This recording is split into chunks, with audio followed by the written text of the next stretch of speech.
देव सर्वकार्येषु सर्वदा.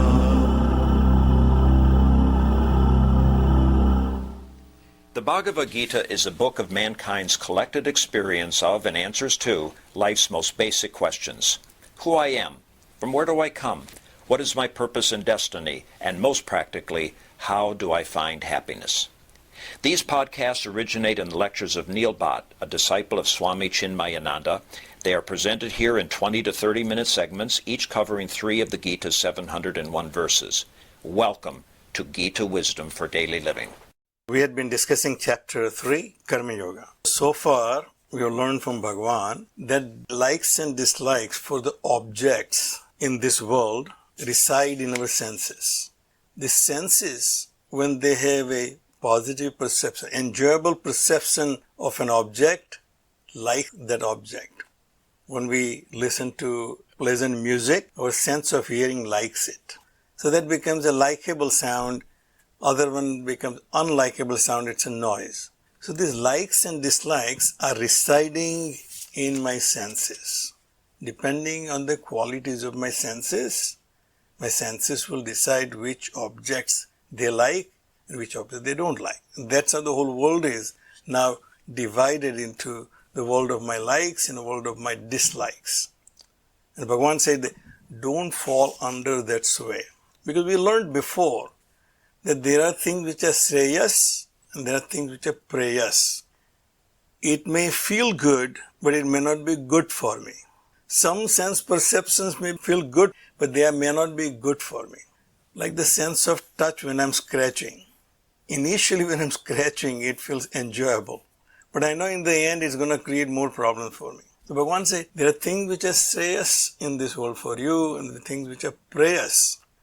Preyas may feel good, but may not be good in the end. Sreyas may not feel good in the beginning. That perception of that object may not be good, but it may turn out to be better for me.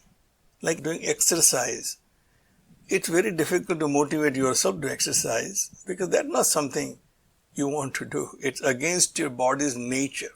The body is inert, it doesn't want to move, well, you want to move that body. But once you do that exercise, you realize it is beneficial. So Bhagavan said, these likes and dislikes are deceiving. You may like things which are not good for you, and you may dislike things which are good for you. Therefore, don't fall under the sway of these likes and dislikes, because both are your enemies. Then we say, Sreyan Swadharmo Vigunaha Paradharma Swanustita. Working according to your nature is better, even though you may not achieve perfection in it. I like to sing, art is my nature, then I may pursue art and I may not become a perfect artist. I may never become a recording artist. But it gives me joy. Other things I may execute better because of necessity in which I have trained myself just so that I can do it. But it never gives me joy. And therefore, it will never evolve me into higher values. So Bhagavan said, Sreyan Swadharmo Vigunaha. Even I may not execute actions in my own dharma perfectly, and I may do something else better, but it is against my nature. He says, Swadharmam Nidhanam Shreya. I may pursue things which I like and die without achieving that perfection. But that's better, Bhagavan said. Paradharmo Bhayavaha. Other dharma is dangerous because it creates resentment in my heart. I never wanted to become an engineer. I wanted to be an artist, but society made me become an engineer and I'm making my living. All that is good, but I never could pursue things which I like. That resentment is negative impression on your mind. I read a very interesting commentary on this verse from Chaitanya Math.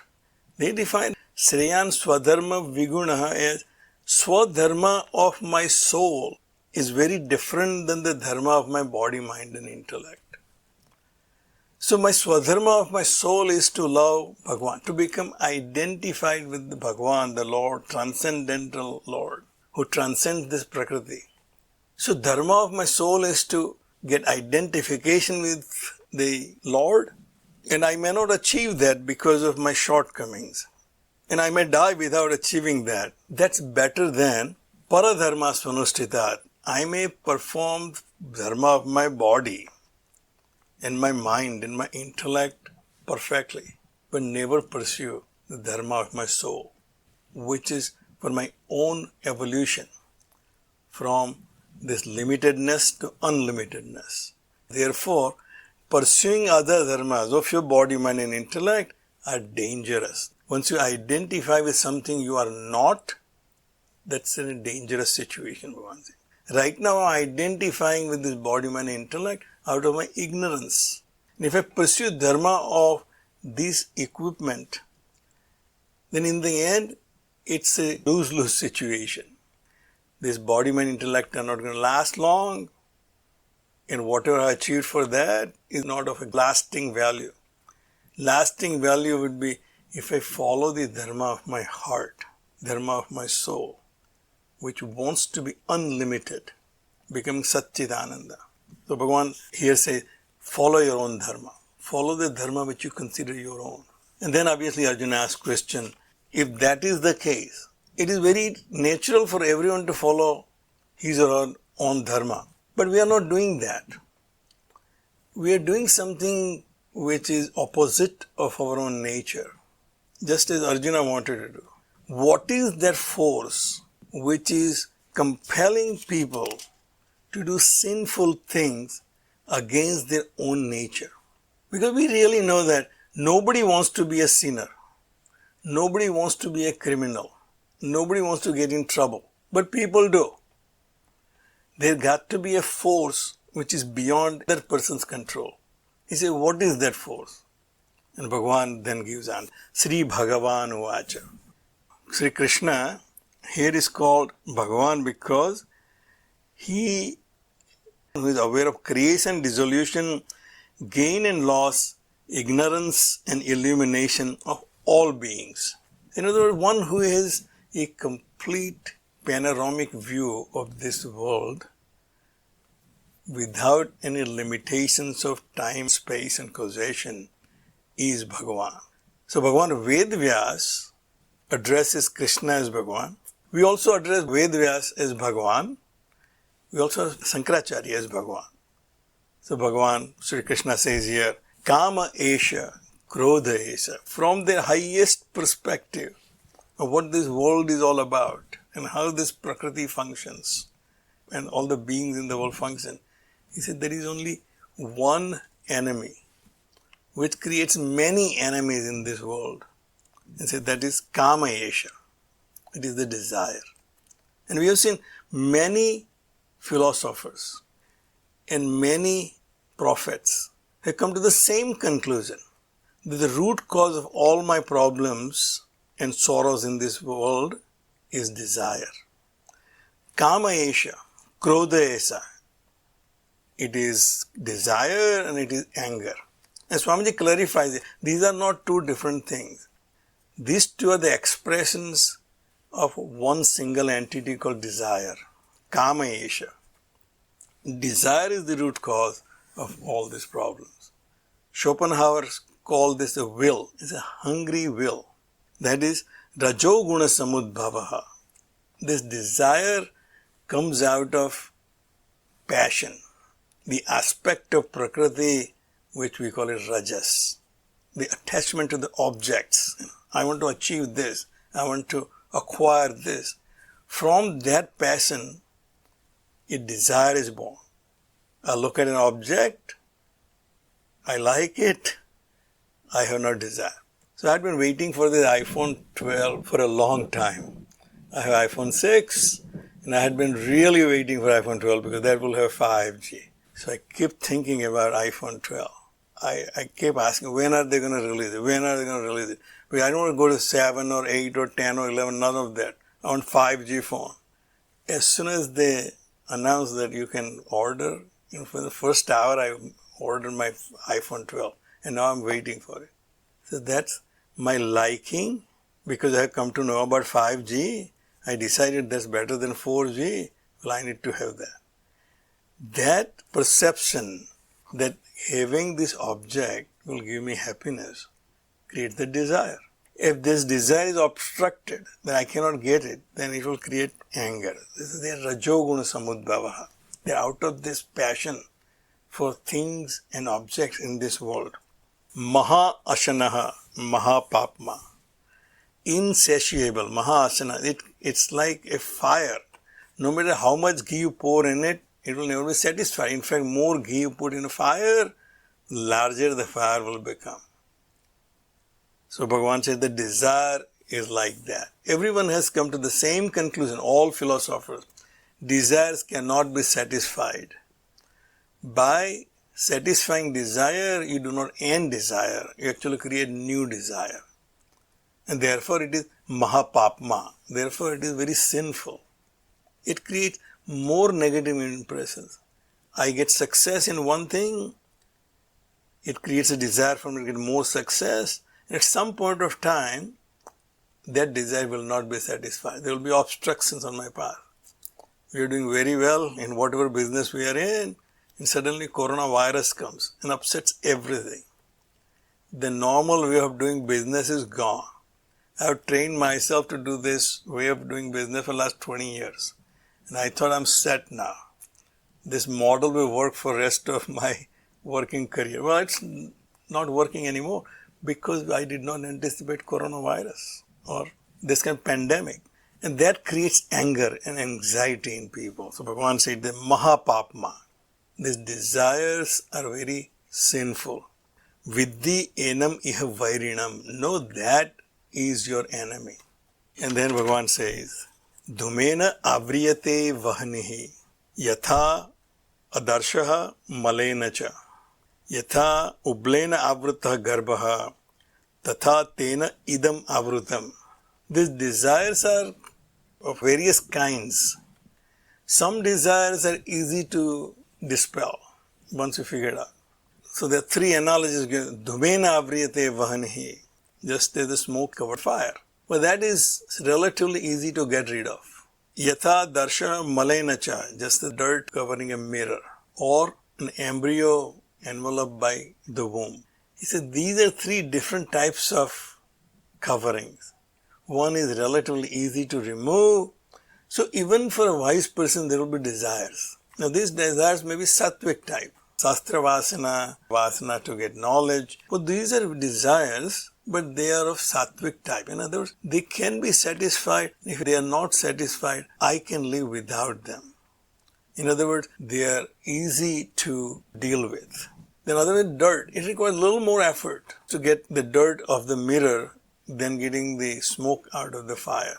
As we have seen, everything is classified in sattvic, rajasic, tamasic. These coverings are also sattvic, rajasic and tamasic. Sattvic coverings are once sublimated will take me to the next level of evolution. Swamiji used to say, obviously you have to go beyond your mind, but use your mind to go beyond your mind.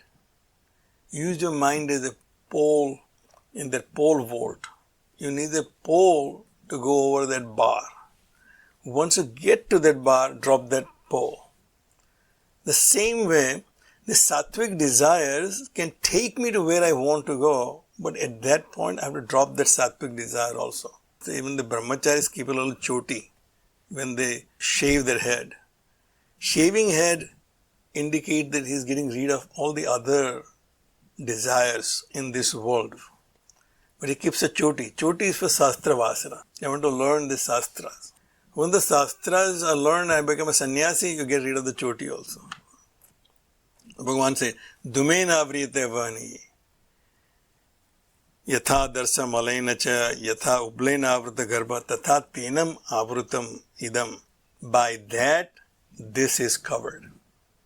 So what is that and this? Bhagavan then explains in the next verse. Bhagavan says, Avrutam gnanam etena. Gnanino nitya vairina. Kama rupena kunteya. Duspurena analena cha. Avrutam gnanam etena. Gnanino nitya vairina. So this and that. So the analogy was given. This is covered by that. That this is the knowledge.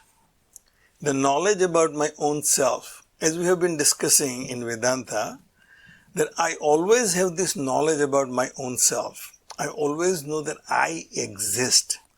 But what is that I have difficulty identifying, I have difficulty defining.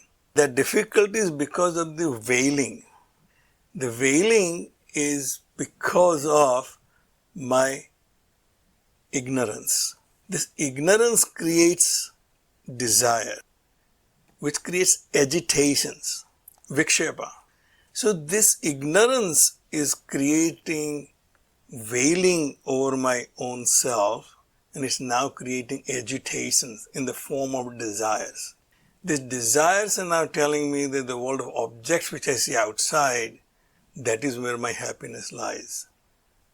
Avrutam gnanam etena. Etena, this by this ignorance about the self.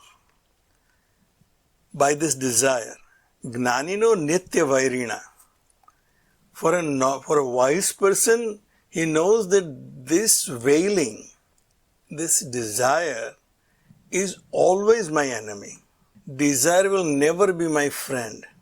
But for others, desire is very enjoyable. Desire is necessary. This is what we talk about all the time. Well, it's not possible. How can I live life without any desire, without any motivation? If I become detached from everything, how can I live my life? So Bhagavan puts us in a category of unwise people. Bhagavan Shankaracharya translates as foolish people. For foolish people, these desires are not enemies. They are their friends. This hankering, as long as it lasts, it's enjoyable. I want to accomplish this, I want to get this. This my hankering for iPhone 12 I was anxious, but it's enjoyable. I'm looking forward to get my iPhone 12. So I, as a foolish person, thinks that getting iPhone 12 will make me happy. Bhagavan said a wise person knows that even though this desire for getting something out of this world seems enjoyable, it is nothing but cause for the pain in a long run. So when you have to pay the bill for the iPhone 12, which is over $1,000, then all the attachment you have to buy, and then all the contracts you have, well, eventually that creates nothing but anxiety and pain only. This is for the Gnani only, this is Nitya Vairina. It's always an enemy for a Gnani because Gnani is very aware of the nature of the desire. Desire is never your friend. It only gives you unhappiness. Desire is an indication of my limitations. My limitations are limiting me in enjoying my bliss. As long as there will be limitations, there will be desires. As long as there are desires, there cannot be permanent peace. Gnani knows this, that this desire is a manifestation of my own ignorance and my incompleteness. Therefore, I consider it as a very. When the results of my desire comes as the pain and suffering, I clearly know that it is my enemy. So even a foolish person, when he gets into trouble, then he knows that this was not good. This was not really my friend. When a person commits a crime, while committing a crime, he is in control. Well, he wants to get it done. He wants to kill somebody. He wants to throw a stone at somebody. Whatever that is he is doing. He is all motivated by it. When he gets caught and put in a jail, he thinks, well, that was not good. That was really was not pleasant for me. I should not have done it. Or at least I should not have got caught doing so. A foolish person also recognizes this is not my friend, but a wise person knows all the time. Nitya vairina, gnanino nitya vairina. This ignorance and the result of the ignorance, that sense of incompleteness, then the resultant desires and all the consequences of my desires are all my enemies. The Gnani knows all the time. Kama rupena kaunteya duspurena analena cha. This enemy in the nature of kama, desire, which is duspuran, insatiable. As I said, I read Schopenhauer recently, and he said this will is hungry, evil will. And he says everything is nothing but a representation of the will. Will basically equates to a motivational force which creates this world of objects. They said this will within me, which manifests as my body, mind and intellect and propels me to work, is evil by nature because it gives me nothing but unhappiness. And the only way out of it is destroy this will. In other words, destroy this desire to enjoy. Duspurena. Everyone has come to the same conclusion. Desires cannot be satisfied in totality. Swami Purushottamana used to say that desire is like a Kleenex box. You pull one Kleenex out, the next one pops up right behind it. The desires are like that. Duspurena analena cha. So this ignorance and the desire born of ignorance is like a fire. More you satisfy that fire, more you feed the fire, fire grows even greater. So we'll stop right here. If you find this podcast helpful, please support it by donating any amount by going to the episode's website at neilbhatt.podbean.com or at chinmayarichmond.org. Thank you. Om Sarve Bhavantu Sukhina Sarve Santu Niramayaha Sarve Bhadrani Pashyantu Ma Kaschid Dukkha Bhag Bhavet. Om Shanti Shanti Shanti. Hari Om. Shri Gurubhyo Namaha. Hari Om.